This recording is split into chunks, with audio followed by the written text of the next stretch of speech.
લલિત વસોયાએ એમના માતૃશ્રી અને પુત્ર વધુ સાથે મતદાન કર્યું હતું। ધોરાજીની આદર્શ સ્કૂલ ખાતે મતદાન કર્યું હતું।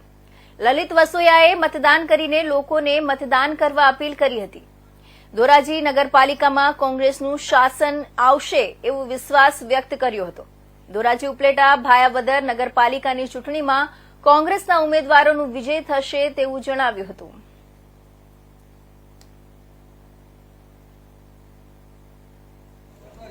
આજે ધોરાજી નગરપાલિકાની સામાન્ય ચૂંટણીમાં મેં અને મારા પરિવારે સૌએ સાથે મતદાન કર્યું છે। 101 વર્ષના મારા માતુશ્રીએ એની જિંદગીમાં જેટલી ચૂંટણીઓ આવી છે દરેક ચૂંટણીઓની અંદર પણ મતદાન કર્યું છે। આજે પણ એમને હું મતદાન કરવા મારી સાથે લઈ આવ્યો હતો। ધોરાજી નગરપાલિકાની આ ચૂંટણીમાં 2017 થી 2022 સુધીમાં અમે જે વિકાસના કામો કર્યા છે એ આધાર ઉપર હું કહી શકું કે આ વખતે ધોરાજીમાં રેકર્ડ બ્રેક 36 બેઠક ઉપર કોંગ્રેસ પાર્ટી જીતવાની છે। એમાં કોઈ શંકાને સ્થાન નથી। લોકોએ અમારી ઉપર વિશ્વાસ મૂક્યો તો એ વિશ્વાસને અમે સાર્થક કર્યો છે અને ફરી જનતા અમારી ઉપર વિશ્વાસ મૂકશે એવો મને વિશ્વાસ છે। લલિતભાઈ, ધોરાજી, ઉપલેટા અને ભાયાવદર આ જે ત્રણ પાલિકા છે એ મહત્વની પાલિકા ગણાય છે। તમને કેટલોક ત્રણેય પાલિકા ઉપર જીતનો વિશ્વાસ છે?